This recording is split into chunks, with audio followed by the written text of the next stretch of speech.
और अब बात भारतीय रेल की। हादसे रेलवे का पीछा छोड़ने का नाम नहीं ले रहे हैं। आज 12 घंटे के भीतर 2 अलग अलग हादसे हुए। दिल्ली में रांची राजधानी एक्सप्रेस पटरी से उतर गई, तो वहीं यूपी के सोनभद्र में शक्तिपुंज एक्सप्रेस डिरेल हो गई। हालांकि इन हादसों में किसी के हताहत होने की खबर नहीं है।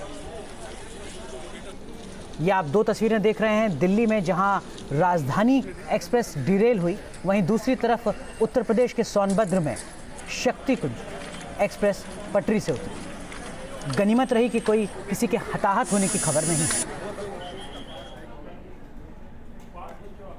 और दिल्ली में रांची राजधानी दुर्घटनाग्रस्त हुई है। ज्यादा जानकारी दे रहे हैं हमारे संवाददाता सैयद आमिर।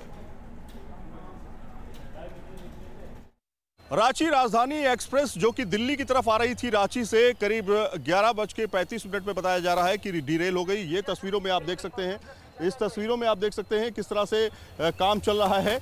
और जो डिरेलमेंट है वो उससे किसी को नुकसान तो नहीं हुआ, क्योंकि स्पीड काफ़ी थी, इस वजह से कुछ ज़्यादा नुकसान नहीं हुआ। लेकिन जिस तरह से डिरेलमेंट हुआ है और सोनभद्र में ट्रेन हादसा हुआ है, उसके बाद सवाल ज़रूर खड़े हो चुके हैं।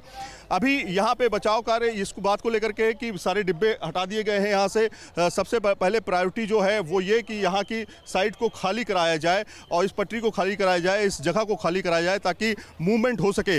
लेकिन पटरियों का क्या हाल है वो मैं आपको थोड़ा सा दिखा देता हूँ। पटरियों में सबसे इंपॉर्टेंट होता है लॉक, और पटरियों के साथ में लॉकिंग सिस्टम पूरा होना चाहिए। लेकिन यहाँ पे आप देख सकते हैं जगह जगह पर ये टूटे हुए नज़र में आएंगे। ये देखिए, आप सामने देखिए, ये टूटे हुए नज़र आ रहे हैं।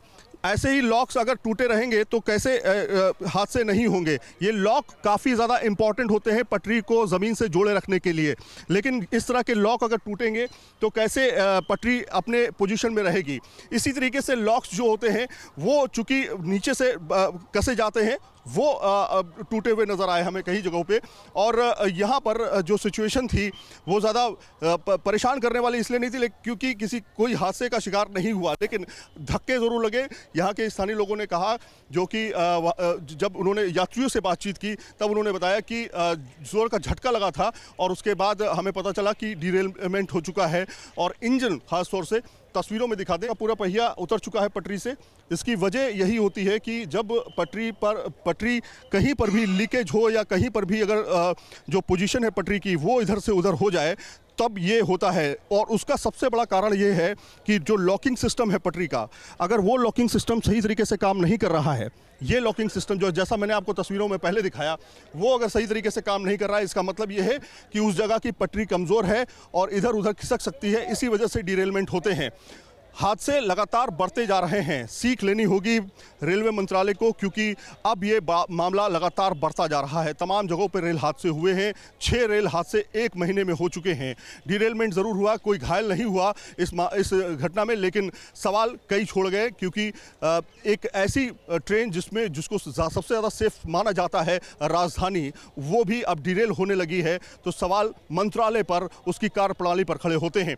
वीडियो जर्नलिस्ट पवन तिवारी के साथ सैयद आमिर हुसैन, न्यूज़ नेशन, दिल्ली। और ये वो ट्रेन पटरी से उतर रही है जिसको सबसे ज्यादा सुरक्षित माना जाता है। उधर फर्रुखाबाद जिले में एक युवक की समझदारी के कारण एक बड़ा रेल हादसा होते होते टल गया। दरअसल फर्रुखाबाद के फतेहगढ़ रेल लाइन के पास पटरी कटी हुई थी। तभी वहां पवन ने अपनी लाल शर्ट को दिखाकर कालिंदी एक्सप्रेस को रुकवाया और कोई भी हादसा होने से बचाया। 45 मिनट तक ट्रेन ट्रैक पर खड़ी रही। इसके बाद धीमी गति से उसे रवाना कर दिया गया। ट्रेन रुकने का पता लगते ही कई रेलवे के अधिकारी मौके पर पहुंच गए और इस बात की जांच कर रहे हैं कि आखिर पटरी कैसे टूटी। ये फर्रुखाबाद की तस्वीर है, उत्तर प्रदेश के ही।